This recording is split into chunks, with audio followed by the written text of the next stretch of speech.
Aujourd'hui, nous reprenons le même texte que dimanche dernier dans Matthieu au chapitre 17, versets 1 à 8. Donc, je vous invite à vous lever si vous voulez bien avec moi pour recevoir la parole. Seigneur, parle à nos cœurs par ta parole. Nous nous ouvrons à toi par ton esprit. Tu nous connais mieux que quiconque. Viens, Seigneur, nous servir cette nourriture divine, cette nourriture qui vient de Dieu, la parole de Dieu. 6 jours après, Jésus prit avec lui Pierre, Jacques et son frère Jean, et il les conduisit à l'écart sur une haute montagne. Il fut transfiguré devant eux. Son visage resplendit comme le soleil, et ses vêtements devinrent blancs comme la lumière. Et voici que Moïse et Élie leur apparurent, et ils s'entretenaient avec lui. Pierre prit la parole et dit à Jésus, « Seigneur, il est bon que nous soyons ici. Si tu le veux, faisons ici 3 abris, un pour toi, un pour Moïse et un pour Élie. » Comme il parlait encore, une nuée lumineuse les couvrit.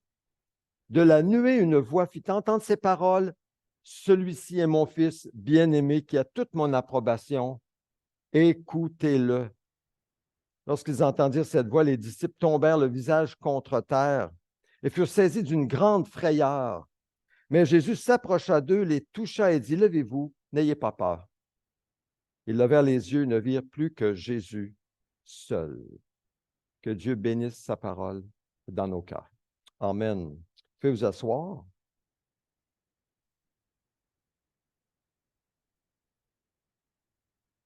Aujourd'hui, nous poursuivons l'exposition de la parole dans Genèse, avec en particulier en touchant à la promesse que Dieu avait donnée à Ève et à Adam, qu'il y aurait de sa descendance, on a vu que c'était le mot semence, de sa descendance, celui qui viendrait les délivrer du mal, dans lequel ils venaient d'être plongés en prenant le fruit que Dieu leur avait défendu de manger, le fruit de la connaissance du bien et du mal. Alors, nous continuons à obéir cette semaine et dans les prochaines prédications que je vais apporter cet automne à ce que le Seigneur semble nous avoir dit en tant qu'assemblée lorsqu'il a dit dès le début, comme la première prédication que Fidèle avait apportée à l'Église, vous vous souviendrez, il avait dit à l'apôtre Pierre, ressuscité, si je veux qu'il vive en parlant de Jean jusqu'à ce que je revienne, en quoi cela te concerne-t-il? Toi, suis-moi. Autrement dit, occupe-toi pas des autres. Toi, suis-moi. Si les autres vont dans une direction ou une autre, toi, suis-moi. Et on avait bâti là-dessus en parlant de ce que Jésus avait fait avec les disciples d'Emmaüs. Vous vous souvenez, encore une fois qu'il était ressuscité, qu'est-ce qu'avait fait Jésus? Il est écrit qu'en commençant avec les écrits de Moïse et en continuant par ceux de tous les prophètes, il leur expliqua dans toutes les Écritures ce qui le concernait. Alors Jésus lui-même, qui explique dans toutes les Écritures à ses disciples, qui interprète l'Écriture à ses disciples, tout ce qui le concernait. Alors, c'est comme ça qu'on a commencé cette année 2023 et je veux continuer dans la même ligne, dans le même élan pour exposer ce que Dieu a commencé à révéler, à se révéler dans les livres de Moïse. Alors, nous sommes dans la Genèse. Et puis, la dernière fois que j'ai apporté la parole, il y a quelques semaines, juste avant nos vacances, nous avons regardé l'histoire du déluge avec Noé et ses fils. Et nous avons souligné que le péché qui est rentré dans le monde par, nous le savons, Adam et Ève, le péché, c'est comme un feu de forêt. C'est ce qu'on a vu la dernière fois. Je fais une récapitulation ici.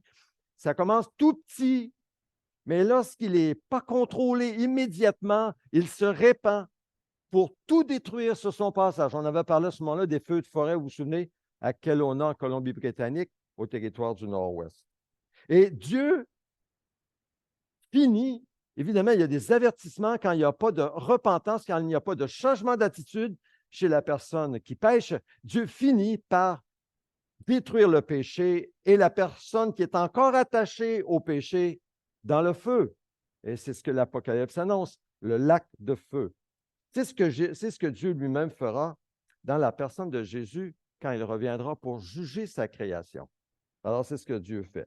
Alors, avec l'histoire du déluge, là, on arrive avec l'histoire du déluge. Dieu nous enseigne que débarrasser la terre des personnes qui commettent le mal, est-ce que ça élimine le mal de la terre? Non. Le déluge, c'est ce que ça avait fait. Puis on a vu que ça n'a pas débarrassé le mal de la terre parce que le mal, il a continué à être commis par Noé lui-même et les fils de Noé par la suite. On a aussi vu que Dieu utilise le jugement, et même dans nos vies, pour freiner la propagation du mal. La raison pourquoi il y a le jugement, pourquoi il y a la police, pourquoi il y a l'armée, pourquoi il y a la force de l'ordre, pourquoi c'est pour freiner la propagation du mal sur la terre. On a aussi vu, troisièmement, que tout en exerçant ses jugements, Dieu demeure patient, tellement patient. Vous le trouvez-vous patient? Tellement patient dans nos vies et dans la vie des autres et sur la terre. On attend toujours son retour, mais il est patient en vue de la repentance, le changement d'attitude du plus grand nombre et la foi en Jésus. Et quatrièmement, Dieu se tient à son plan dès le début.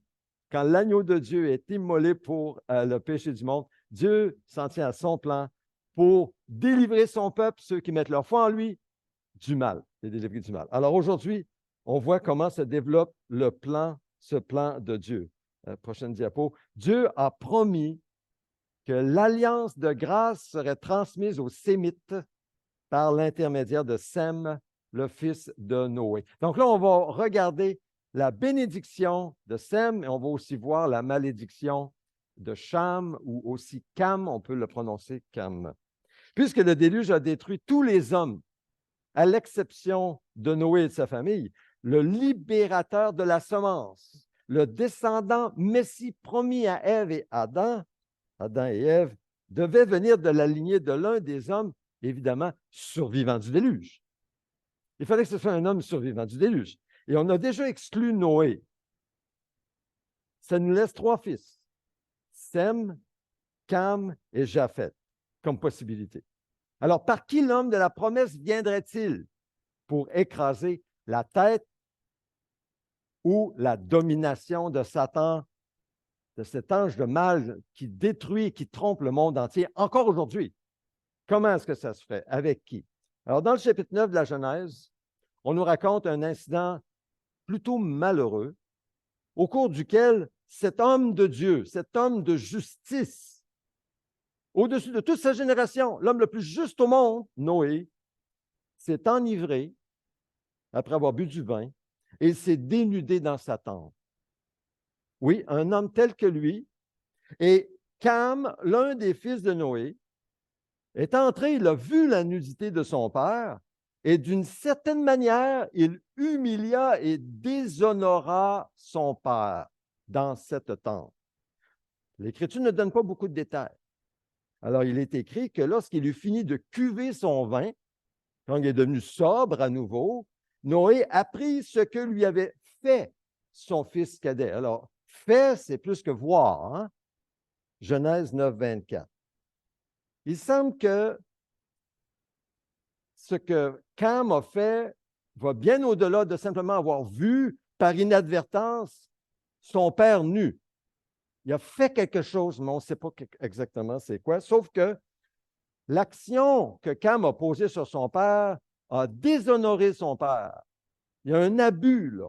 Un père qui était ivre, qui ne savait pas trop ce qui se passait. Il y a eu comme un abus d'une personne qui avait perdu le contrôle de ses capacités, de ses aptitudes, et cela a humilié son père. Maintenant, évidemment, Noé n'est pas totalement innocent dans cette histoire. Hein? Mais non, il n'est pas innocent. Il avait commis une faute qui a eu pour fruit le désordre, et ça va avoir des conséquences terribles. Le désordre ou la débauche, c'est le même mot. En fait, la Bible nous avertit pour nous aujourd'hui, dans Éphésiens 5, 18, ne vous enivrez pas de vin. Cela mène à la débauche. C'est un avertissement pour nous, ça. Faisons attention. C'est arrivé à un homme comme Noé. C'est arrivé à un homme comme Lot.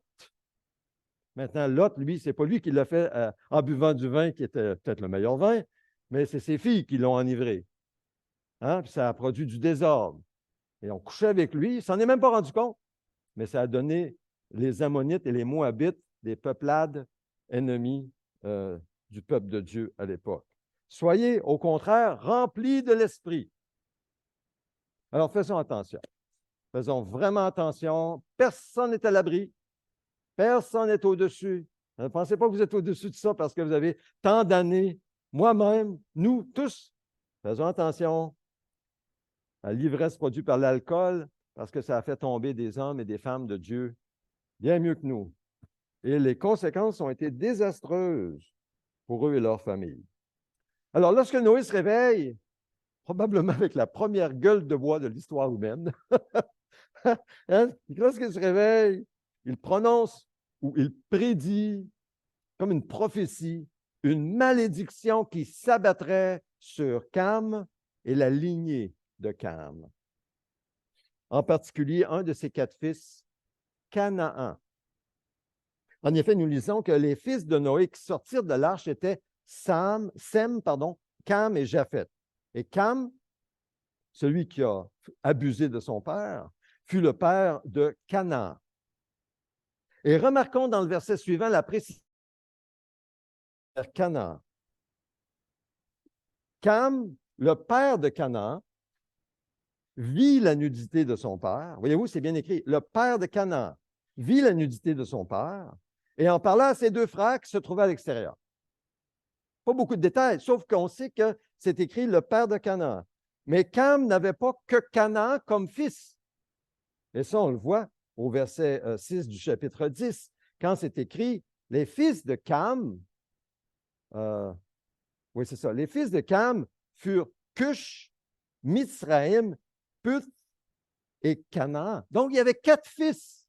Sauf que dans le texte qu'on voit au tableau, c'est juste écrit le père de Canaan. Alors là, on creuse un peu. Parce que Moïse n'a pas simplement maudit Cam, il a aussi maudit Canaan et sa lignée par la suite. Mais il a prononcé des bénédictions sur ses 2 autres fils, Japheth et Sem. Il est écrit, ça c'est Noé qui parle, maudit soit Canaan, qu'il soit le dernier des esclaves de ses frères, pour ses frères. Et il dit encore, béni soit l'Éternel, le Dieu de Sem, et que Canaan soit son esclave. Que Dieu élargisse le territoire de Japheth, qu'il habite dans les tentes de Sem, et que Canaan soit son esclave. Nous allons maintenant examiner un peu en détail ce que Noé dit ici, parce que ce n'est pas simplement une parole dite sur le coup de l'émotion. C'est une prophétie que Noé fait ici.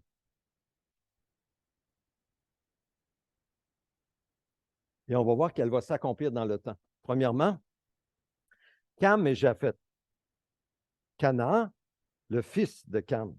Au verset 25, Noé dit que, et au verset 25, le premier que vous voyez là, il dit que Canaan deviendrait le dernier des esclaves pour ses frères. En d'autres mots, Canaan serait le serviteur des serviteurs de ses frères.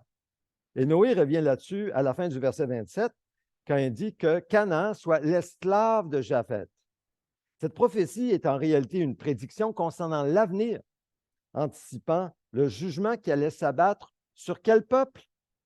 Les Cananéens. Plusieurs siècles plus tard, aux mains des descendants de Sem, qui étaient qui? Les Israélites.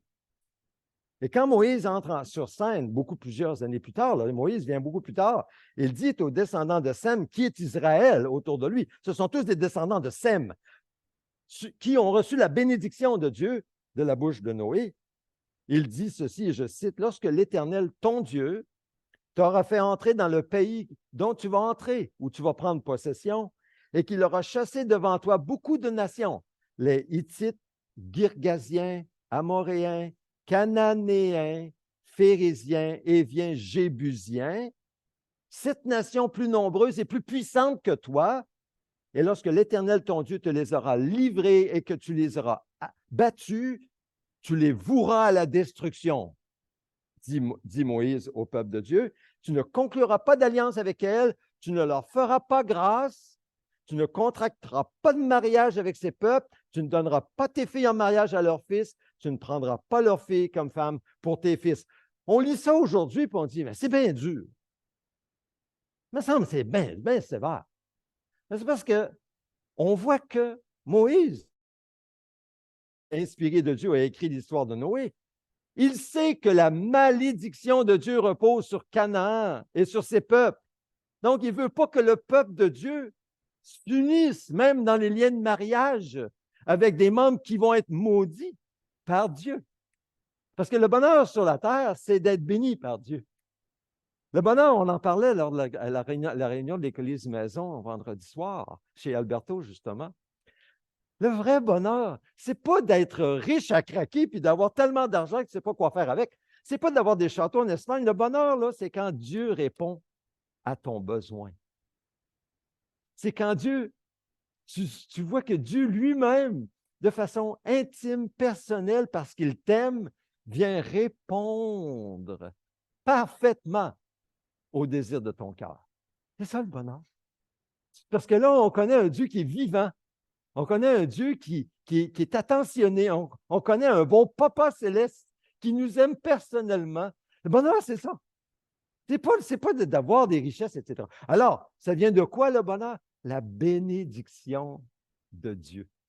Évidemment, ça ne peut pas être mélangé avec la malédiction. On ne peut pas être maudit et béni. C'est soit on est béni ou on l'est pas, on est béni ou on est maudit, etc. Alors, comment on est béni aujourd'hui? C'est si nous sommes unis à celui qui, comme on a vu dans le texte tout à l'heure, le Fils bien-aimé, béni de Dieu, Jésus, seulement à cause de notre union, lui, par la foi, c'est seulement à cause de ça que nous sommes bénis. Si nous marchons dans ses voies, c'est ça qu'on a parlé à la réunion de l'Église Maison, si nous marchons dans ses voies, on confesse les fautes, on les renonce avec sa force, on demeure dans une communion intime avec Dieu d'obéissance. La bénédiction ne peut pas manquer. Pourquoi? Parce que Dieu s'est engagé dans une alliance envers nous.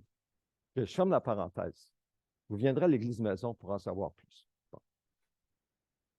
C'est sévère, parce que ça doit être sévère.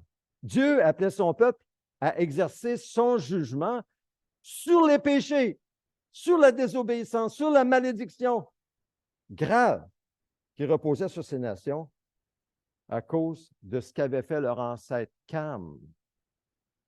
Une action qu'avait suivi son fils Canaan. Un peu comme Caïn, hein, qui avait tué son frère, puis qu'on voit que 7 générations plus tard, Lémec en avait tué, plus encore. Puis il était fier de ça, l'arrogance, etc. C'est la même chose. Alors, au chapitre 10, on voit encore plus clairement quel peuple naîtrait de la lignée de Canaan. Chapitre 10 dans Genèse, il est écrit que Canaan eut pour descendant Sidon. Écoutez bien qui sont les descendants de Canaan dans l'histoire. Sidon, c'était au nord de la Palestine.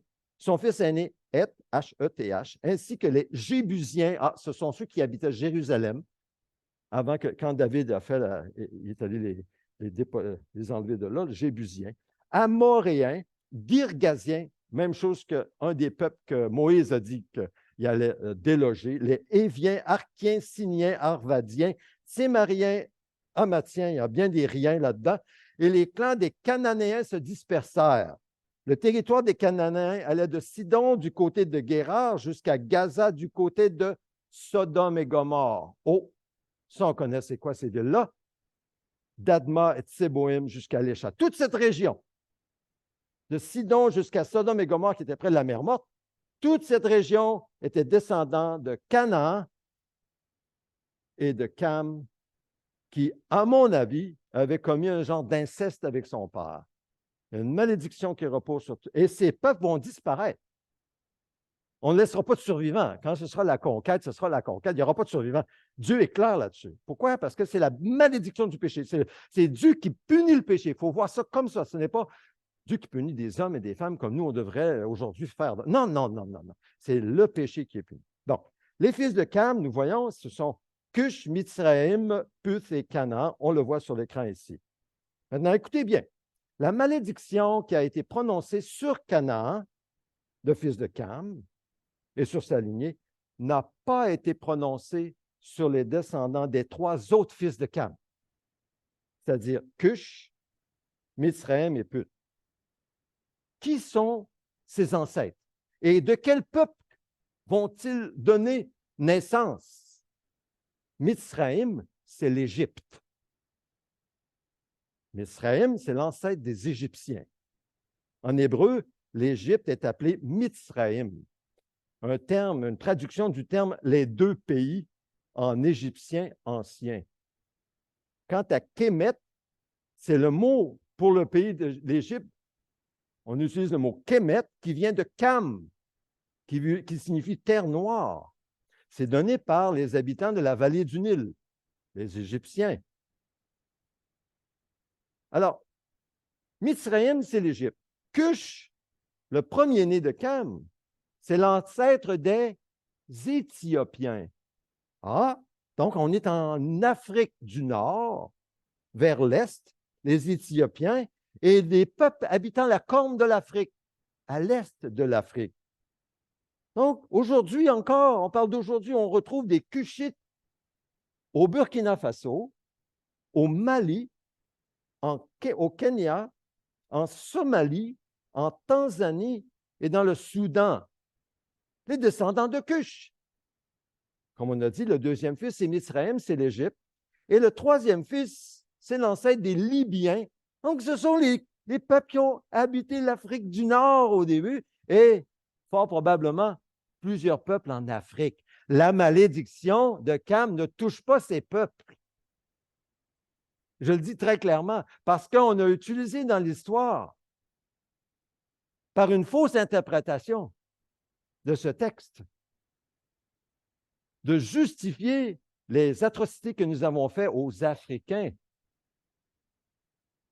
Tandis que ce n'est pas du tout fondé. On a utilisé ces textes dans la Bible pour justifier cette injustice, les abus, l'esclavage inhumain des descendants africains de Cam. Mais la malédiction n'est pas sur ces peuples. Pas du tout. Que ceux qui viennent du continent africain en soient assurés. Mais c'est sur Canaan que la malédiction de Dieu allait se jeter. Alors c'est clair, très clair, dans le texte biblique, que la malédiction ne touche pas les peuples du continent africain, mais seulement sur Canaan. Et Canaan, ce n'est pas en Afrique.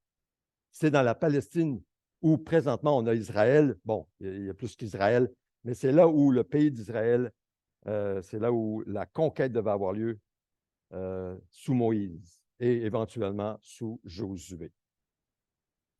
Néanmoins, les péchés commis contre les Africains, je le dis, dans l'histoire, auraient tout de même été graves, très graves même, trop graves, même si on n'avait pas fait cette erreur d'identification, évidemment.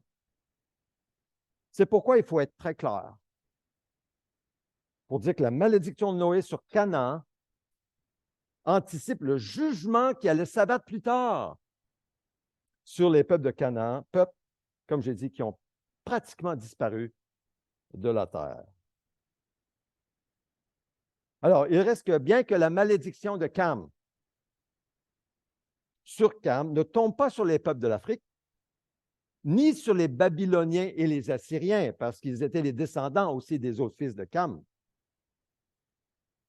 Plusieurs de ces peuples allaient se révéler ennemis d'Israël quand même. On pense à l'Égypte, on pense aux Babyloniens, on pense aux Assyriens. Ils sont quand même des ennemis plus tard, mais la malédiction ne repose pas sur ces peuples. Bon, OK, je voulais faire ce point très clair. Donc, c'est clair que le libérateur de la semence, le Messie promis à Ève dans Genèse 3,15, ne viendrait pas de la lignée de Cam. C'est évident. C'est évident, ça ne viendrait pas de lui. Alors, il faut voir un autre fils, peut-être Japheth. Japheth, c'est un autre fils de Noé. Noé a seulement déclaré que son territoire s'élargirait beaucoup. C'est tout ce qu'il a dit. Et en fait, on voit que les descendants de Japheth ont été véritablement bénis par l'élargissement en habitant les terres côtières au nord d'Israël en particulier. Donc, deuxièmement, Sem. Parlons de Sem rapidement. Nous arrivons à Sem, et quand nous arrivons à Sem, on remarque immédiatement que ce qui est dit au sujet de Sem le distingue clairement de ses frères. Car deux déclarations puissantes sont faites par Noé au sujet de la lignée de son fils Sem, d'abord en relation avec Dieu. D'abord, nous lisons que Noé prophétise en disant, peut-être la prochaine diapo, je pense que c'est béni soit l'Éternel, on devrait voir ça, oui, c'est ça. On voit béni soit l'Éternel, le Dieu de Sem. Ah, béni soit l'Éternel, le Dieu de Sem, et que Canaan soit son esclave, que Dieu élargisse les territoires de Japheth, et qu'il habite sous les tentes de Sem, et que Canaan soit son esclave. Donc, la première déclaration nous dit que Sem et sa lignée seraient grandement bénis de Dieu. Béni soit l'Éternel, le Dieu de Sem. La deuxième déclaration, il est écrit qu'il habite dans les tentes de Sem. Qu'est-ce que ça signifie? Qu'il habite dans les tentes de Sem. On parle de qui ici? On parle, qui est-ce qui va habiter dans les tentes de Sem d'après vous? On fait souvent l'erreur, mais dans la grammaire hébraïque, quand on regarde bien ce qui est écrit ici, ce n'est pas que Japheth doit habiter dans les tentes de Sem. C'est souvent comme ça que j'ai lu le texte. Mais c'est que Dieu habiterait dans les tentes de Sem. Est-ce que vous me suivez? Pardon. Est-ce que vous me suivez? Ce n'est pas Japheth. On pourrait penser que c'est Japheth qui habite dans les tentes de Sem. Parce que si c'était Japheth qui occuperait les tentes de Sem, bien, ce ne serait pas une bénédiction pour Japheth, ou pour Sem, ce serait une malédiction. Quand un peuple vient occuper un autre peuple, comme par exemple quand les Américains sont venus occuper la ville de Montréal en 1775, et même de Québec en 1776, mais que finalement ils sont sortis de Montréal et de Québec au printemps de 1776, je pense à la mi-juin 1776, les Américains ont quitté Montréal, ils occupaient la ville. Ça, ce n'est pas une bénédiction. C'est une malédiction pour un peuple de se faire occuper par l'ennemi. Les Romains occupaient la Palestine. Alors, ça ne peut pas être une bénédiction si on est occupé par un autre. C'est pour ça que ça exclut l'idée que ce soit Japheth qui occupe les tentes de Sem ou qui habite les tentes de Sem. Et quand on voit dans la grammaire aussi, c'est clair que c'est Dieu qui viendrait habiter. Et là, la bénédiction, là, on commence à la comprendre. La bénédiction, c'est Dieu qui vient habiter parmi son peuple. Ah, là, on commence à voir le développement de la promesse, voyez-vous? Le développement de la promesse, c'est que Dieu viendrait habiter parmi son peuple.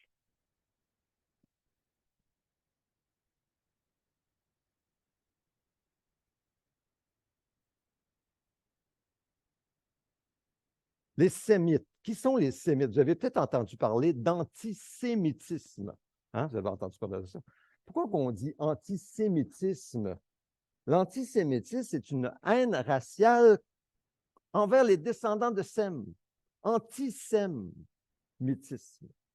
Hein? Plus spécifiquement, l'antisémitisme, c'est la discrimination, l'hostilité manifestée à l'encontre des Juifs, qui sont les descendants de Sem, en tant que groupe ethnique, religieux ou racial. Les généalogies de Genèse 11 montrent clairement que Abraham et Jacob et Ésaü, qui viendront plus tard par la suite, sont les descendants de Sem. Et Jacob, la descendance bénie d'Abraham, bien, c'est lui, la descendance qui connaîtrait intimement le Dieu de la bénédiction. Et c'est significatif. C'est très significatif. Parce que depuis la chute, les effets de la malédiction de Dieu sur le péché, notamment sur le péché de ceux qui pêchent volontairement comme Caïn, ont rendu la vie sur la planète Terre une vraie misère. Une vraie misère, tellement que Dieu a décidé qu'il y en avait assez, puis il a apporté le déluge. Mais malgré le péché, Dieu, son intention, c'est toujours de bénir son peuple qui se soumet à lui et qui lui obéissent en suivant la voie de Dieu, la manière de Dieu, et non sa propre manière pécheresse. De sorte que la promesse de Dieu à Ève a toujours demeuré d'actualité durant toute l'histoire de l'Ancien Testament.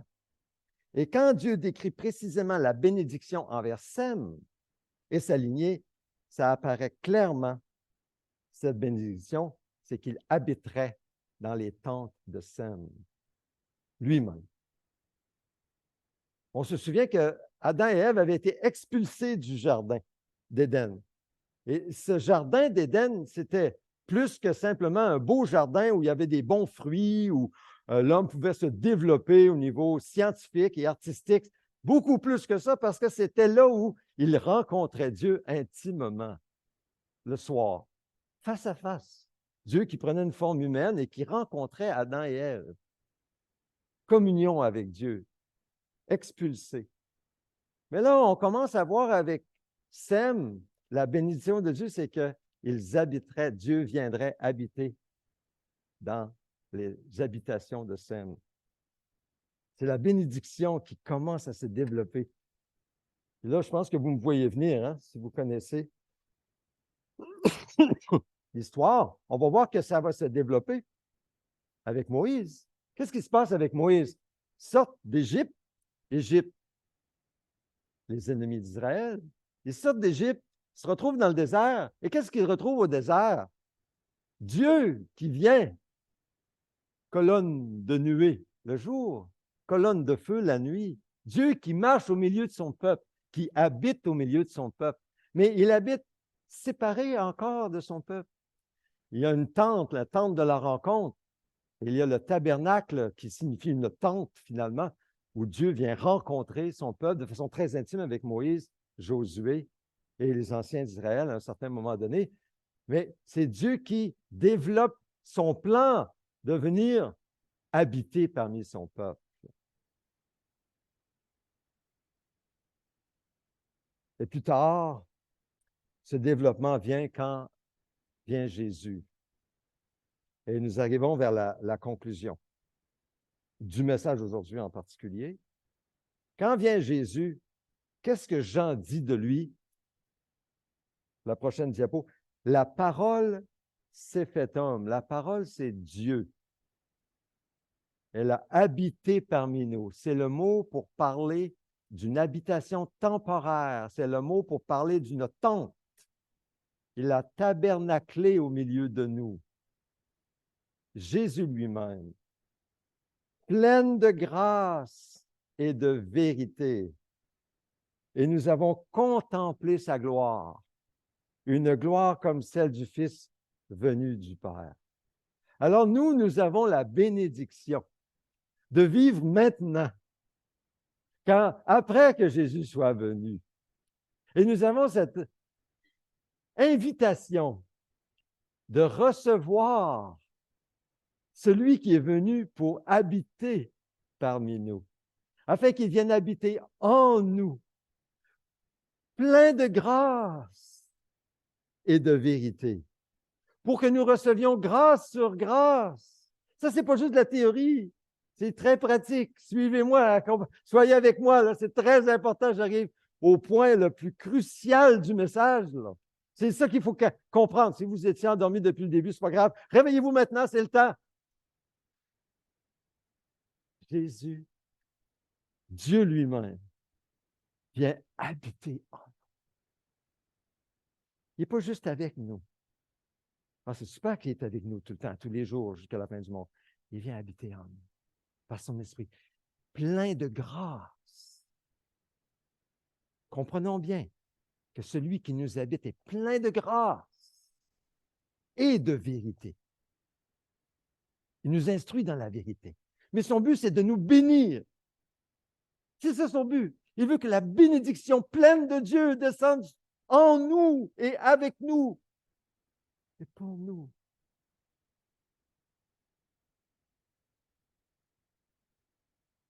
Une bénédiction glorieuse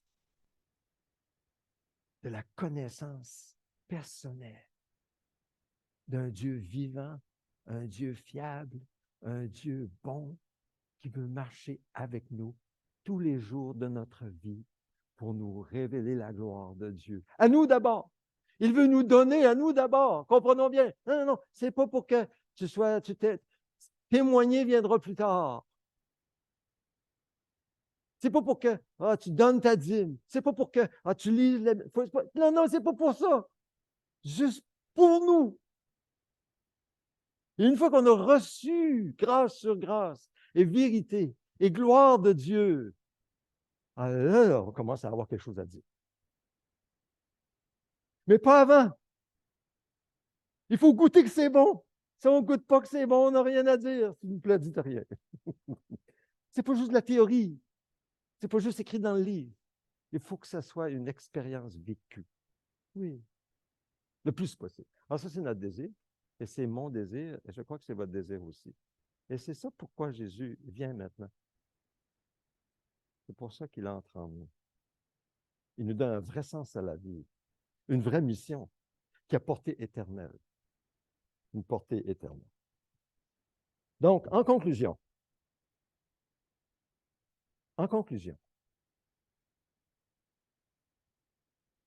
Dieu a 4 défis, grands défis à relever pour accomplir pleinement sa promesse d'habiter dans son peuple. Et ces 4 défis, je crois, sont les défis du Saint-Esprit dans chacune de nos vies. Premièrement, il doit vaincre le serpent ou le diable et sa lignée qui fait continuellement la guerre à la lignée pieuse. En d'autres mots, dans nos vies, on est en guerre, nous sommes en guerre, il y a des tentations qui nous entourent. Il faut être sur nos gardes. On a Satan qui est comme un lion rugissant, cherchant qui dévorer.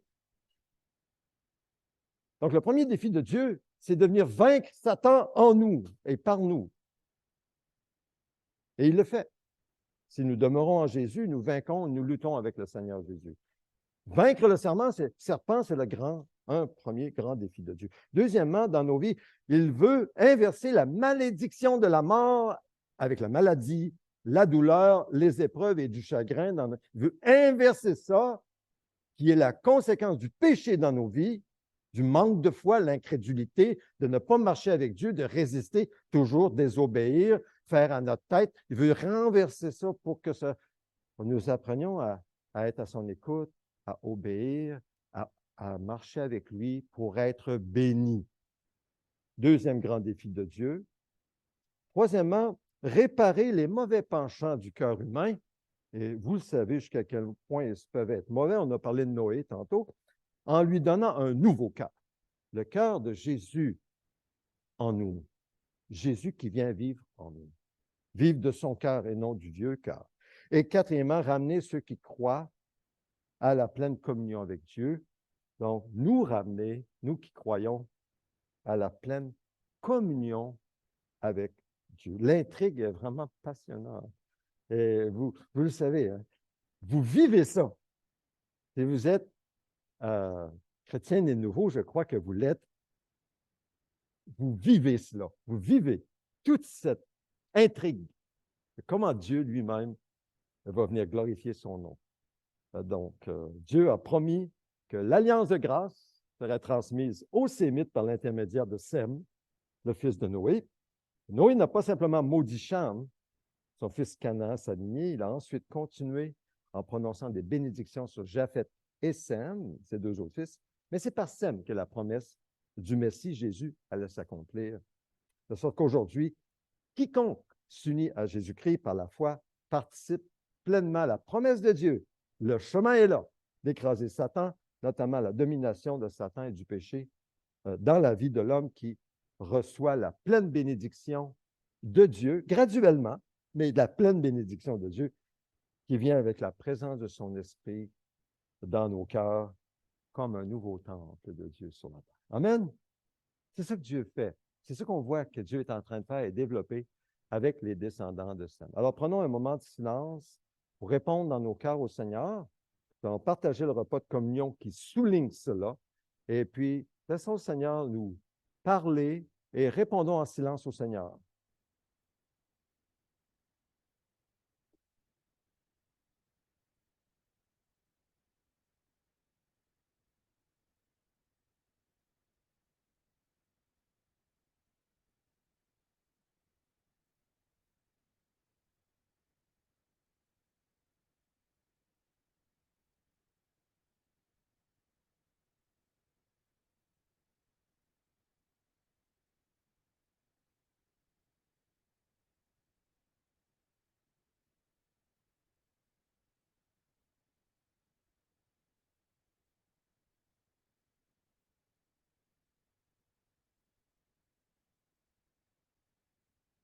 Seigneur, je te remercie pour le fait que tu entends chacune de nos confessions.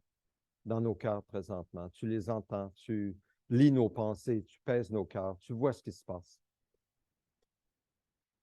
Merci Seigneur d'entendre ces confessions, d'entendre ce qui vient de nos cœurs, Seigneur. Et je veux aussi te remercier profondément pour ta patience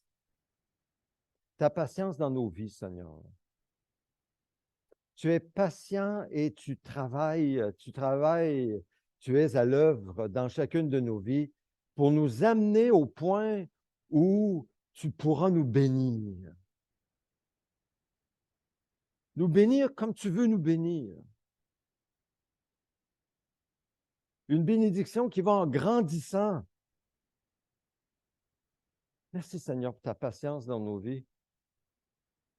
Le Seigneur, aie pitié de nous. Pardonne-nous nos fautes, pardonne nos péchés. Et que nous puissions, Seigneur, cette semaine, marcher un peu plus près de toi, dépendre plus de toi, mieux de toi, pour voir ta gloire dans nos vies. Merci Seigneur, au nom de Jésus. Amen. Nous allons partager le repas de communion. Donc, ce repas, c'est un repas pour ceux et celles qui sont à Jésus-Christ, qui croient en Jésus-Christ comme leur Sauveur et Seigneur. Ce n'est pas le repas de cette Église seule, c'est le repas du Seigneur. Et je vous invite, ceux qui croient, à vous avancer, venir chercher une coupe et partager le repas de communion ensemble comme un seul corps. Nous participons au corps de Christ dans sa mort en lui confessant nos fautes et en recevant sa force par son esprit, parce que nous avons tant besoin de lui pour marcher dans la vérité. Alors, prenons-en tous en réponse au Seigneur quand il a dit, allez, prenez, mangez, mangez-en tous, car ceci est mon corps livré pour vous.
Alors, la nuit où Jésus a été livré, il a été trahi par son disciple, Judas.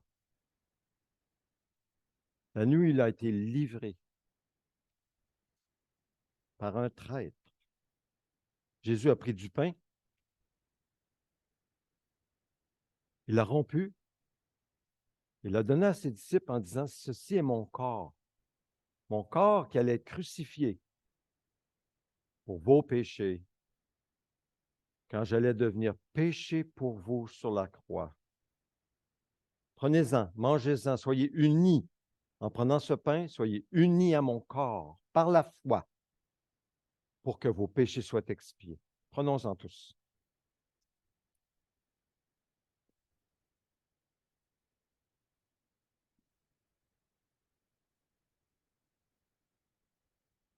Après le repas, Jésus a pris la coupe de l'alliance de grâce que Dieu s'est engagé envers nous. Il a dit, prenez, ceci est mon sang, le sang de la nouvelle alliance livré pour vous. Prenons-en tous.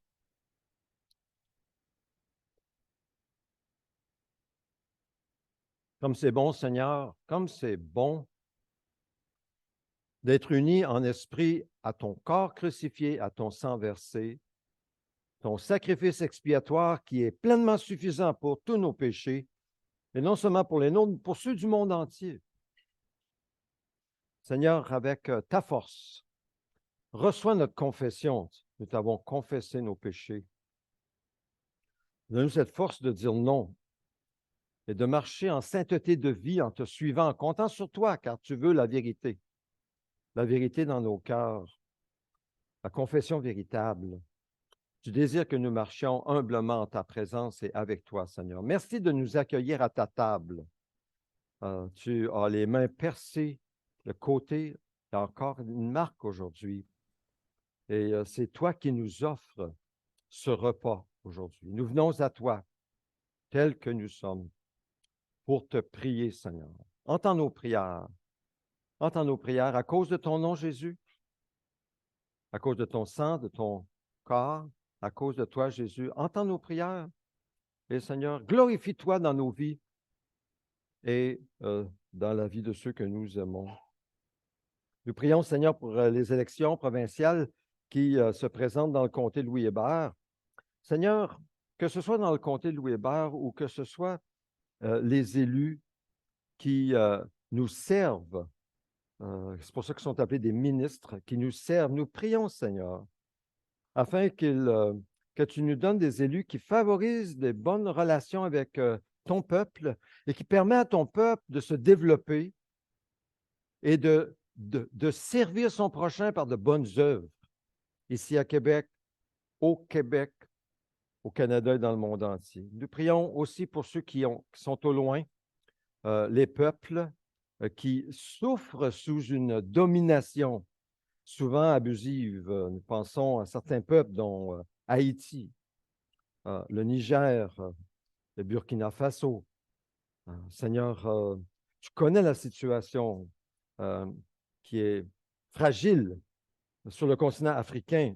Pensons au Cameroun aussi, Seigneur, et à bien d'autres pays. Nous prions, Seigneur, que par grâce, tu accordes à ces peuples d'avoir des leaders humbles, des leaders qui respectent les droits humains, des leaders qui te connaissent et qui vivent devant toi plutôt que simplement devant le peuple, afin de rendre compte à toi, Seigneur Dieu. Nous prions aussi pour notre propre peuple ici, Seigneur, les Québécois, qui est tellement sont attirés par toutes sortes, sans porter de jugement, on le voit, toutes sortes d'idoles, toutes sortes de plaisirs qui sont éphémères. Seigneur, nous prions que par ta bonté, tu pousses le plus grand nombre à prendre conscience de leur péché devant toi, de ton salut en Jésus. Ouvre les esprits, ouvre les cœurs, Seigneur, par ton esprit. Envoie des ouvriers dans ta moisson. Donne-nous le courage, la force, la puissance de ton esprit lorsque nous rencontrons quelqu'un de parler de toi et ouvre la porte pour que nous puissions partager le trésor que tu nous as confié, la bonne nouvelle de Jésus, ton Saint-Esprit. Nous prions, Seigneur, comme on a prié tout à l'heure, la santé, le soulagement des douleurs de ceux qui souffrent parmi nous. Nous pensons à Pierre, notre frère Pierre Bilodeau, qui se prépare pour une opération au genou le 3 octobre. Merci qu'il a reçu rendez-vous, que c'est déjà fixé, l'opération qui aura lieu le 3 octobre.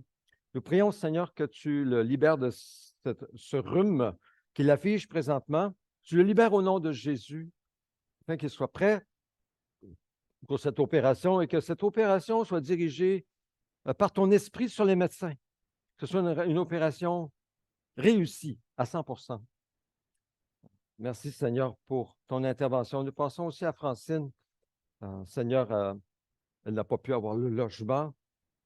Donc, nous prions, étant 18e, sur la liste. Nous prions que tu pourvoies rapidement un logement pour Francine. Le meilleur logement pour elle. Tu connais ses besoins. Pourvois, Seigneur, à ses besoins. Merci, Seigneur, de prendre soin de nous dans les détails de nos vies. Nous te le demandons.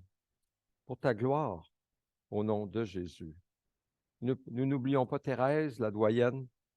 Seigneur, accompagne-la à la maison. Elle a fait une chute, fracture de la hanche. Merci pour l'opération qui s'est bien déroulée. Mais nous te la confions, Seigneur. Prends soin d'elle, nous prions, avec ses enfants. Et que sa foi soit un témoignage grandissant dans la vie de ses enfants, petits-enfants et arrière-petits-enfants. Oui, Seigneur. Merci, Seigneur. Au nom de Jésus. Amen. Amen. Amen.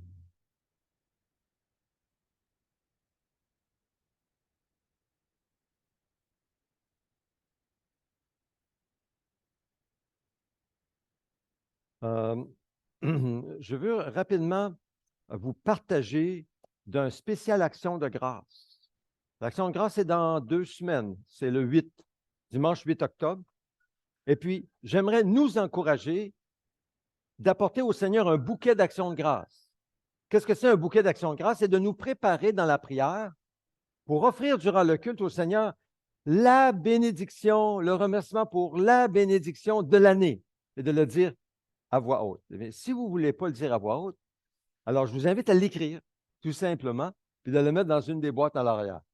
Mais au moins, faites ce geste tangible. Ou peut-être que le Seigneur vous mettra à cœur autre chose. Peut-être qu'il va vous mettre à cœur d'écrire une petite carte d'encouragement à un membre du corps de Christ, un frère, une sœur dans le Seigneur. Hein? C'est nous, c'est les frères. Une carte d'encouragement à quelqu'un puis lui donner. Ou quoi que ce soit d'autre que le Seigneur vous mettra à cœur. Bouquet d'action de grâce au Seigneur dans 2 semaines. Et aussi, peut-être, vous aimeriez partager quelque chose, à la collation en bas ou un plat à partager à quelqu'un qui lui ferait plaisir. Je vous laisse avec le Seigneur, mais je nous invite à poser un geste d'action de grâce le 8 octobre et aussi de considérer participer à l'offrande Jaffray. Jaffray, c'est un missionnaire avec l'Alliance chrétienne et missionnaire qui, le Seigneur a utilisé énormément en Asie. Et cette année, l'Alliance chrétienne missionnaire a un projet d'aider une école de formation de pasteurs en Asie du Sud. Vous savez, l'Évangile ici, ça se répand au compte-gouttes. Mais dans l'hémisphère sud, il y a un véritable réveil dans le monde entier. Et présentement, l'accent est mis sur l'Asie du Sud, où il y a des millions, même 1 milliard de personnes, comme on va voir dans quelques instants. Donc, est-ce qu'on a les diapositives? Je vais juste aller rapidement ici. Vous allez avoir une série de diapositives. Restez avec moi. Ça va durer quelques minutes. C'est là où nous nous concentrons en Asie du Sud. Le projet, 500 000 dans l'Alliance au Canada pour soutenir 167 implanteurs d'églises. Et c'est autant d'autres mots, 167 pasteurs. Prochaine diapo. On parle ici de Robert Jaffray. Je vais vous faire parvenir tout le fichier. Vous pourrez regarder ça à la maison. Il a consacré sa vie à la mission en partie en Asie de l'Est. Nous devons, nous aussi, prendre au sérieux le grand mandat et si nous n'y allons pas, d'aider quelqu'un à y aller, et d'où l'offrande, de former des pasteurs. L'offrande, c'est pour former des pasteurs. En Asie du Sud, des nationaux qui vont à ce moment-là annoncer l'Évangile partout autour d'eux.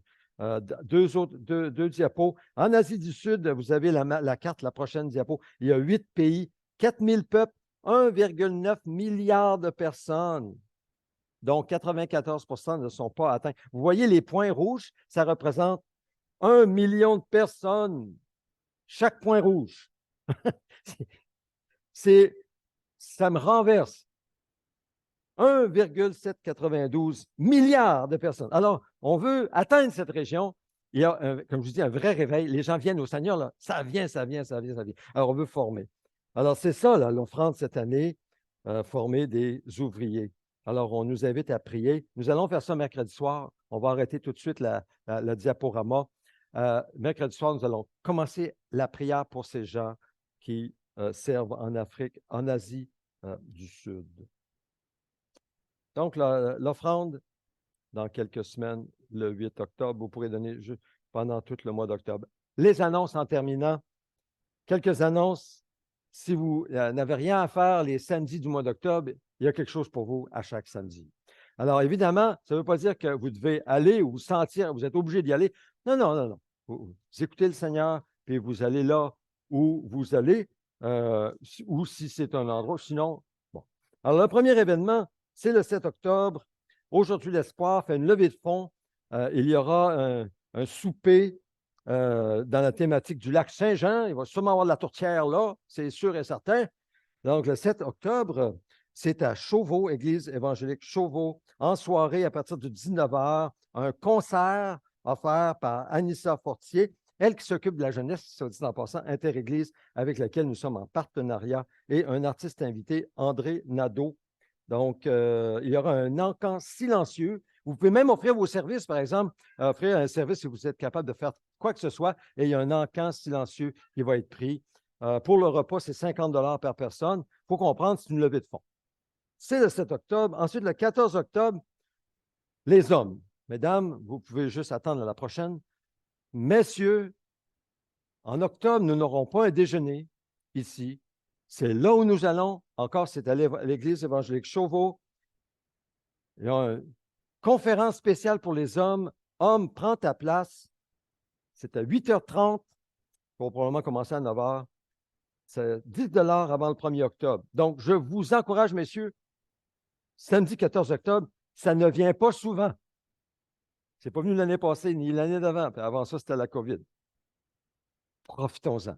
14 octobre, à Chauveau, c'est quelque chose de vraiment délicieux. En fait, c'est toute une journée. On va être ensemble, on peut manger ensemble au dîner. Et puis, en après-midi, on va au Mont Castor. Les feuilles vont être extraordinaires. Mesdames, vous pouvez venir à ce moment-là si vous voulez. Mais en fait, je ne sais pas. Je vous laisse ça comme ça. Le 21 octobre, samedi suivant, les portes ouvertes à l'École L'Eau Vive. Si vous considérez l'École L'Eau Vive, porte ouverte 21 octobre. Et 28 octobre, pour l'enseignement des enfants, conférence à Québec, à l'Église évangélique baptiste Renaissance, pour le ministère des enfants. C'est le 28 octobre. Envoyez-vous. On a une assiette pleine, mais il y a sûrement quelque chose pour vous. Mardi midi de prière, alors on arrive avec nos régularités ici. C'est ce mardi. Mercredi soir, la réunion sur Zoom de prière. Jeudi soir, Genèse 48. On est dans Genèse avec Fidèle. Jeudi soir, 19 h. Il n'y a pas d'anniversaire de naissance, à moins qu'il y en ait puis je ne le sache pas. Est-ce qu'il y a un anniversaire de naissance? Non. Okay. Et puis, je vous invite à vous lever pour la bénédiction. Si vous avez quelques questions, que ce soit, venez me voir après. Recevons la bénédiction gracieuse de Dieu, qui est aussi un commandement. Que ce livre de la loi ne s'éloigne pas de toi. Médite-le jour et nuit pour agir avec fidélité, conformément à tout ce qui est écrit. Car c'est alors que tu auras du succès dans tes entreprises. C'est alors que tu réussiras. Au nom de Jésus, amen. Que Dieu nous bénisse dans la méditation de sa parole.